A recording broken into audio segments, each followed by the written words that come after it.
নমস্কার, আমি কবিতার কলতান থেকে আমার চ্যানেলে সবাইকে স্বাগতম। বড়দেরকে প্রণাম জানাই, ছোটোদেরকে অনেক অনেক আদর আর ভালোবাসা জানিয়ে আমি চলে এসেছি আজকে হ্যাশট্যাগ আমরা সকলের নতুন টপিক নিয়ে। আজকের বিষয় দিদি দিয়েছেন, রঞ্জনাদি। খুব সুন্দর একটা বিষয়টা হচ্ছে যে আজকের যুগে টিভি সিরিয়াল বা ওয়েব সিরিজের ভূমিকা কী। তো টিভি সিরিয়াল বলতে গেলে আমরা তো ছোটোবেলা থেকে অনেক টিভি সিরিয়াল, তখন টিভি সিরিয়ালের প্রচলন ছিল, তো দেখে দেখে বড় হয়েছি। তখন অতটা না বুঝতাম না, যা দেখাতো তাই দেখতাম। তারপরে আস্তে আস্তে যখন বেশ বড় হয়ে গেছি আর কি, মোটামুটি বোঝার ক্ষমতা হয়েছে।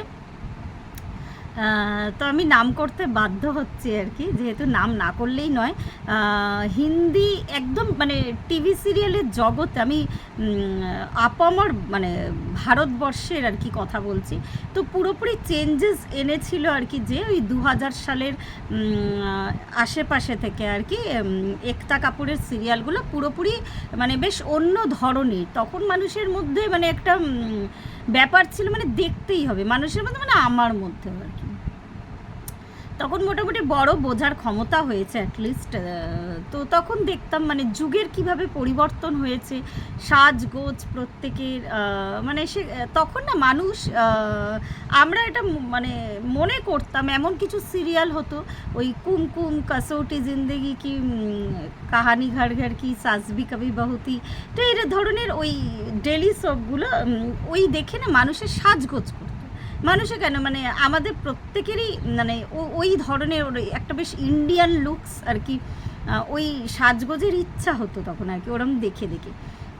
কিন্তু যেটা দেখা গেছিলো বেশ কিছু অদ্ভুত জিনিস, যার মধ্যে আর কি ওই টিভি সিরিয়ালগুলোতে দেখা যেত যে প্লাস্টিক সার্জারি করে, এগুলো আগেও আমরা সিনেমাতে দেখেছি যে একটা বেশ অন্য মানুষ হয়ে আসছে, একটা মানুষ 2-3 বার করে মারা যাচ্ছে আবার বেঁচে উঠছে, বা বেশ কয়েকটা বিয়ে করছে। তো আমি এবার যেটা তখন অত বুঝতাম না, তখন ওই ভালো লাগতো, ওই আমি তো একটু রোম্যান্টিক মানুষ আর কি, ওই সিরিজগুলো দেখতে ভালোবাসতাম আর কি। তারপরে অনেক অনেক সিরিজ হতো আর কি, কাহি তো হোগা, থোড়া সা প্যার হুয়া হে থোড়া হে বাকি। তো এই দেখতে দেখতে ওই টাইমটায় আর কি আমার এটাতে একটা ঘটনা মনে পড়ছে, সেটা আগে আমি শেয়ার করি। তো ওই টাইমে আর কি আমার বিয়ে হয়েছিল 2003 সালে। তো 2003 সালে আমার বিয়ে হওয়ার পর তখন আমার এই সিরিয়াল দেখাটা তারপর থেকে একদমই বন্ধ হয়ে গেল।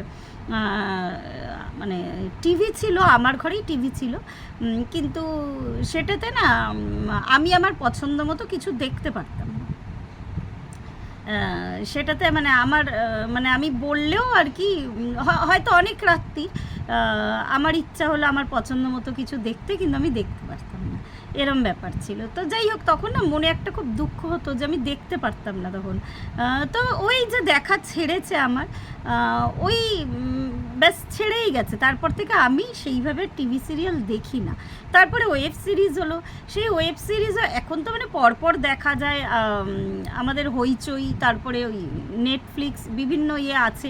কোভিডের সময় দেখতাম, এখন সেইভাবে সময় হয়ে ওঠে না।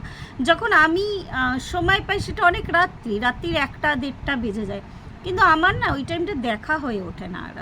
হয়তো খুব রেয়ার দেখছি, 2-3 দিন ছুটি আছে, তখন হাজব্যান্ড বললো হয়তো চলো একটা দেখি, ওই তখন দেখলাম আর কি।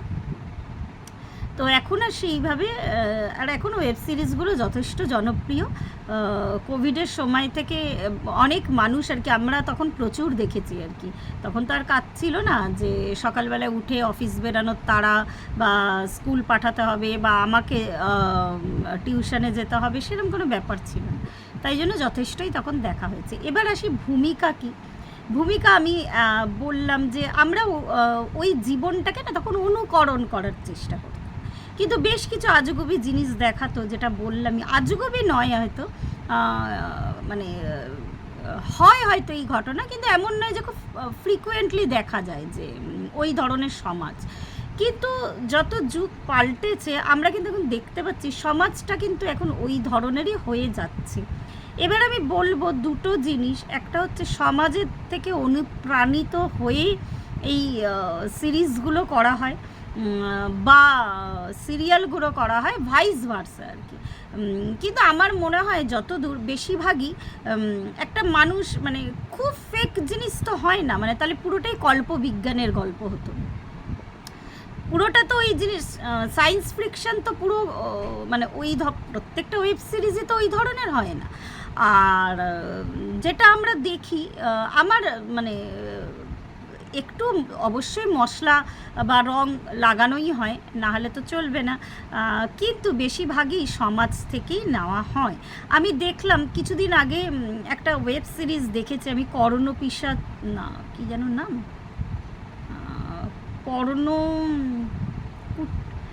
পর্ণপিশাচী রহস্য এরম একটা কিছু, হ্যাঁ ওটা দেখেছি। ওটা দেখার আগে মানে এখন বেশ রিসার্চ করে আর কি ওয়েব সিরিজগুলো বানানো হয়, তো তখন দেখলাম যে নামটাই ভুলে গেলাম কি, বেশ একটা রহস্য আর কি। যাই হোক, চিরঞ্জিত ছিল, খুব সুন্দর আর কি সিরিজটা, ভালো লেগেছিল। হ্যাঁ,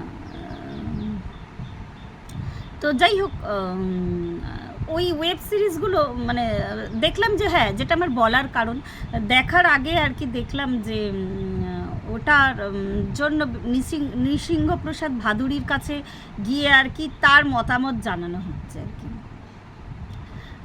পরন শবরীর সাপ এতক্ষণ বাদে মনে পড়েছে আমার। তো কিছু না কোনো গল্পের ওপরে বেস করে বা কিছু না কিছু সমাজ থেকেই নেওয়া হয়। এবার যদি আমরা মানে এই ক্ষেত্রে বুদ্ধির অ্যাপ্লাই করতে হয়, আমরা যদি মনে করি আমাদের জীবনটা ওইরকম সিরিয়ালের মতনই হবে, সেটা কিন্তু হয় না। বাস্তব জীবনে আমরা যদি ইচ্ছা করে ওগুলো ইম্পোজ করতে যাই জোর করে, ওটা হয় না, সব কিছু তো হয় না সিরিয়ালের মতন।